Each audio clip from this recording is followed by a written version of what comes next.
Apparently all of these chapters start with an R. This one's Ripples. They all start with R. They all start with R. I get it. It's a gimmick. But I don't know. I'm just having the wiggles. Let's get to it. Chapter 4. Ripples. We're gonna go see Stella, I think. Because space is warped and time is bendable, as they say. You know, I'm almost back to where I have time to myself. It's gonna be so great, man. Oh, almost there. Just a little more. So, we're really gonna see her just like that? My hand rose up. I rose to my temple. I expect Fang to chip in after I made the offer to Rosa, but still. Seriously, what the hell else was I supposed to do? Oh, wait, that was Fang. What? I like how you start off with Anon's POV and we just start off with fucking Fang talking? Good, just great fucking writing, really managing your reader's expectations there, buddy. Ha, man, that is some hot dog shit. That is like the worst you can do, right? That is pretty much down there in terms of like rookie mistakes you should not make if you've already written something. Yeah, is that a problem? I asked. A little bit more edge slip into my voice than intended. Fang's foul rolled as she shot me a sidelong glance. No, not like I have a say anyways. She grumbled back, folding her arms like a scolded child. Fantastic rebuttal, Anon. Pissy with her for no reason. Sure, we needed to check on Stella. Well, the song's a little louder than expected. The song's cute, but man. I'll be honest, I think I just become afraid of a lot of things that I read over time. Like, I don't ever want to do Angels Scaly Wings again because I'm just terrified that I'm going to look at it and go, not too sure about the sequel, you know. I'm not saying it is. I'm saying that I'm afraid that that's what I'm going to get out of it. Sure, we needed to check on Stella, but thinking back to my interactions with the Green Stegosaur, it was difficult to say we were even friends. No, that wasn't right. It was difficult to say we were even acquaintances. Even if I had roughly the same number of interactions with Rosa as I did with Stella. Hold on, I gotta check my chapter scripts again. Looking back on it, I was always a bit of an ass to the weeby Stego in ways that I wasn't to the Ankylosaur. Being perfectly honest with myself, I wasn't even sure why. Don't say perfectly and then say entirely. Because you're basically doubling down in a way that doesn't... Like, being honest with myself, I wasn't entirely sure why it works, but you can't do the double adverb like that. It sounds clunky. Stella was objectively always pleasant and energetic, but not in a fake way, like Naomi. It was just a genuine, honest energy about things. Maybe that was the problem. I'm trying to be friendless, invisible to the world prick. We were open, not afraid to show my power level exuberance. Made me subconsciously realize what a fraud I was. And if that was the case, it's easy to guess from there why that rubbed me the wrong way. Stella was the kind of open and proud weeb I secretly wished I could be. And then I got doxed by the trigger. Oh, we're casually dropping Trish in here, huh? Stella openly shouted I find it interesting that Fang has not been like, hey, can we just go see Trish for like 5 seconds? You know, my best friend? Even if you hate her, like, just see her to kick her ass or something? I don't know. Stella openly shouted compliments about my waifu selection. To be fair, that didn't exactly improve my opinion of the Stego. Of course. To be fair, of course, don't do that. That didn't exactly... Like, you're doubling down. These are doubles. These are not like pleonasms or tautologies. It's not for stylistic or cute effect. It's very much, you're clunky. You're being clunky. If the point is that Anna's stumbling, you should make him stumble hard enough that I'm like, of course it is. Like, I don't trust people like this with subtle writing.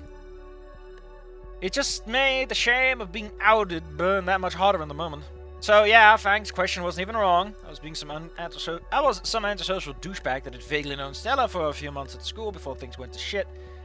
And now I'm showing up nearly 2 months after the fact to knock on the door and go, hey Stella, how's that depression? But laid out point by point, it really was a stupid plan. But at the same time, something on the back of my brain itched in a way I couldn't ignore either. I don't know if that's also a clunky double up. I think, instead of pleonasm or tautology, I never get these two apart. I just can't.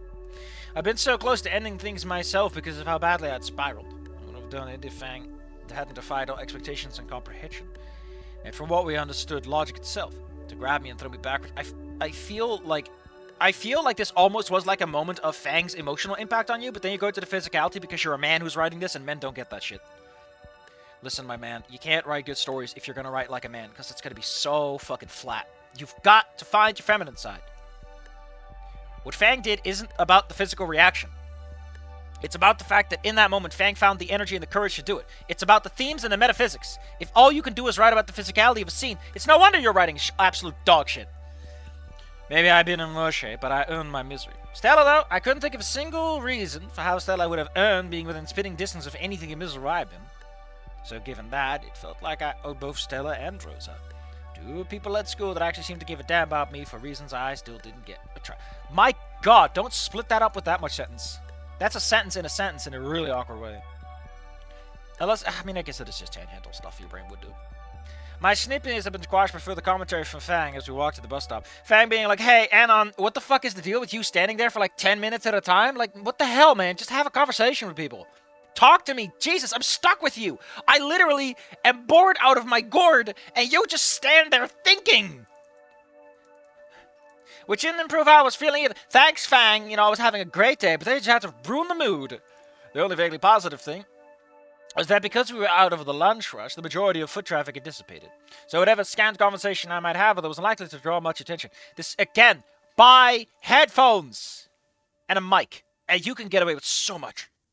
Maybe it's because I'm gonna have... There we go. The type with the little microphone on the wire.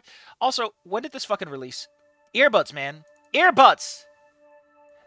Like, people don't notice this shit nowadays because so many people are, like, wearing shit, cheap earbuds, and it's like, oh, they're probably talking, because those things have a mic in there, and you can talk, and they hear you. I'm just saying, Anna, you don't need a whole headphone. I mean, I guess that it says in 2020, but I think similar technology existed at the time. You can just get one with, like, a little strand attached, because they had a microphone on, like, the little wire box. Something where if I talk with it, it looked like I was on a phone call. Didn't need to function. Hell, maybe it'd be better if they didn't. Be cheaper that way. Just get some shit ones from the pawn store or whatever. Thrift shop. I made a mental note to check, yeah, thrift or something soon for anything along those lines. Go talk to Fang without looking like a complete loon, and people would be less likely to bug me on the street for whatever reason with them on. I mean, headphones are better for that than ears, because ears are harder to notice. But if someone gives a shit, they'll notice the ears. That's what I mean. Win-win in my book. I like how you never considered doing this earlier. You're a weep who wants to be left alone. Why don't you just wear headphones the whole damn time for no reason? I planted myself on an empty bench at the bus stop and relaxed a little. My legs burned and I was feeling pretty tired from the walking. But for some odd reason, the exertion was kind of satisfying. And that's because... Anna, you do know that exercise releases endorphins. Stop talking like a jock! Look, I'm not saying it's a bad idea.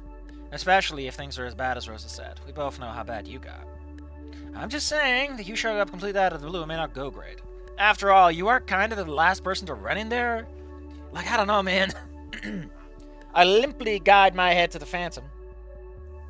You know, guiding implies that, like, some external force, like your hand, is pushing it that way. You're using your head. Your head is just pointing that way now. It's not guiding. Giving her a look before closing my eyes briefly and heaving out a heavy breath. Heaving heavy. I want to give you shit for it, but I think that's cute. No, you're right. It's a valid point. I don't have any better ideas, and I forgot to get Stella's number from Rosa like a dumbass. We could just go back and get it from her.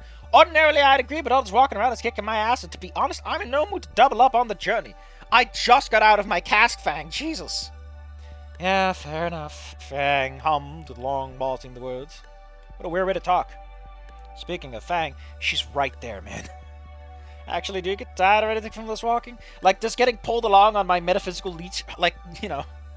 I mean, I wouldn't have gotten tired from such a small amount of walking before this. Oh! Thank you. I needed some sass.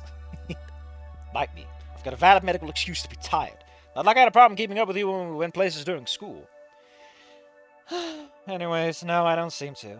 Walking the whole way from hospital to the cafe then the Roses. Do you feel like there was any amount of work more than getting across the room in your apartment? She answered. Lucky. I say, rubbing my sore leg. That's a fucking word for it. I'll feel free to trade with me. I'd love to be a ghost that annoys people. I'd shut up the second someone yells. Hard to pass. I don't need the dead weight. What? Dead weight? Really? We've already come to just ghost puns? Eve went into the ghostly blue. I could see the color flushing her face in embarrassment. Actually, because of how blue and red would intersect, wouldn't that be, like, extra visible because it would darken? Or turn, like, noticeably brighter? I don't know.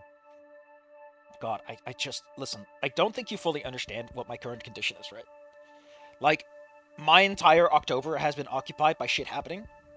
And it's like, I would prefer to work a job. Like, the lack of consistency, the fact that I'm just getting pulled left and right, and it is the most exhausting shit, and I'm not even getting paid. It's just, this is miserable. On top of the fact that I want to do recordings and keep my YouTube up. Like, I know I don't make a lot of money off of YouTube. I make no money off of YouTube. But it's something I want to do. It's something I want to do. I take pride in the fact that I've worked on this consistently. I take pride in the fact that Inktober is going somewhat well. And it makes the fact that life finds a fucking way to make my October the most miserable version it can be all the more annoying. God damn. November better be good. I'm gonna do my best to make it something, but fuck if it's not, man. I can't anymore. I just can't. Shut it. Before the bus arrived. Okay, we're entering the dead, so I don't give a shit about it. Not bad, really. But I guess going from nothing, yeah. I mean, Fang, it wasn't a cast, right? You can't really use your muscles like that. So they've been atrophying for a while. I said almost. And on, you're not Inko. God, why did I remind myself of Tori game? Ugh, Safi, why are you doing this to yourself? I just want a nice fic, man. I just want a nice fic. I don't want all these conditionals, okay? I just want a nice fic. Gosh, too much to ask for someone to write something that's at least just cute and doesn't like vanish up its own asshole at some point. He was nuts. So actually, that's okay. Wow, that's really nice for the woman who bought you your goddamn lunch.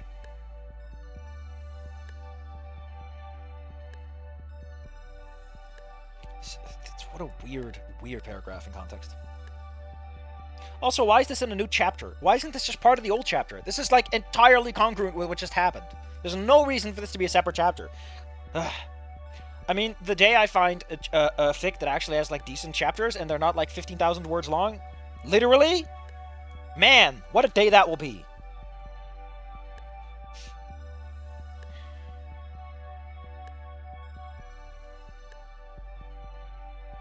Oh shit. That was no! Why am I up here? Oh, because for some reason I decided to activate the search function. Huh.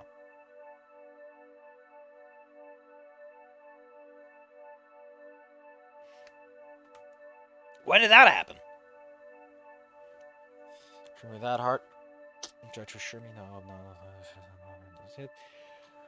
I really wish I had more I could say to him. Absolutely right. The whole thing on school, the whole thing leading up to it was some sort of horror movie. Hold up. Let's find a slightly more tepid song. Mall.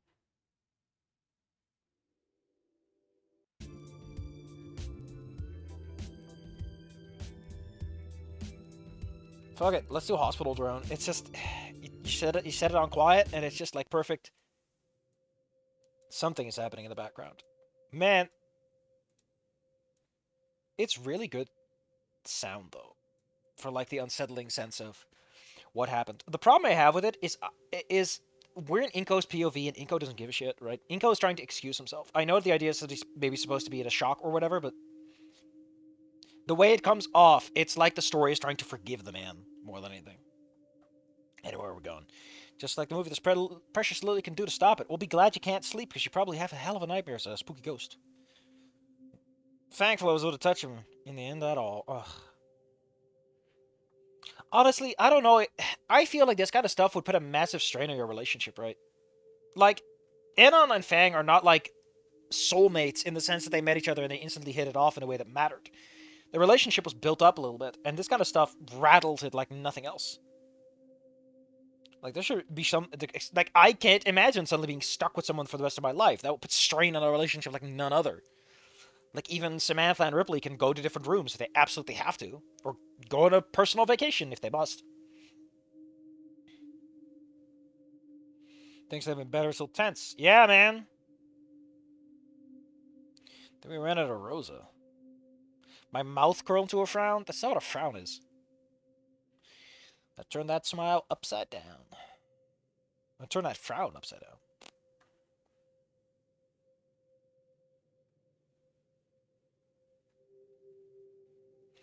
If it's wrong, still the same girl I knew from before, just more tired.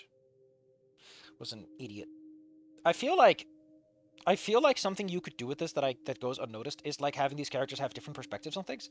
Fang is a woman, by the way, born female at the very least, and probably is subject to a lot of like was a woman for a long period of time, so she probably has a very feminine perspective on things. I feel like someone like Fang, if you go into Fang's POV, would would feel like Anon's a bit blind to a lot of emotional cues and to just the situation at hand. And by having these characters share a lot of perspective, it's really lame. Like, perspective is more than what a character actually sees. It's how they interpret it, what they prioritize, what they notice at all. With someone like Fang, like social cues would be far easier to pick up since Anon doesn't look at people, and Anon's more of a brainy boy. He likes to use his brain because he's such a big nerd. But Fang would like pick up on the fact that there's something going on with Rosa. Like emotionally, she's trying to avoid the conversation. Anon doesn't pick up on that because he's stupid, but Fang does. And that kind of stuff would also kind of grind between the two, right? It's like they don't communicate the same way. After all, boys go to Jupiter to get stupider for some reason. I don't know why they go there. I don't know why you would want to go to Jupiter to get stupider, but apparently something a guy just has to do with his life. It's a pilgrimage, a rite of passages, I guess. Situation with Stella was because of me, apparently.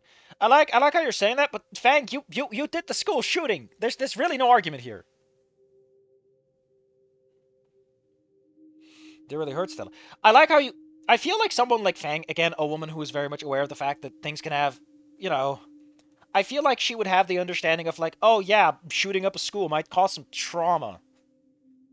I feel like hearing that your friends are dead or injured or wounded, including someone you care about that has your weeb interests, might do something to you. I feel like having to run out of school after hearing gunshots in a world where school shootings are fairly common might do something to you. I don't know, Fang. Why are you talking like Anon in terms of being a fucking idiot? Again, why do we have POVs? The characters are the same. That's what I mean. And then immediately go back to, but what did I do to Stella? I shot Anon. That's a male thing to do. Is it just ignores the emotional collateral of a situation because it's so obsessed with the physicality of the matter. How can you still click your tongue? This is goofy.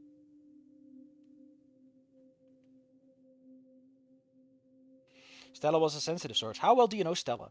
Like you went to the same school, and I can imagine it makes sense that you would never really talk to her. But surely over 4 years, you know a little bit. Stella seems like the kind of person people would know about because she's in the gardening club. You've seen her a lot during detention. I'm just saying.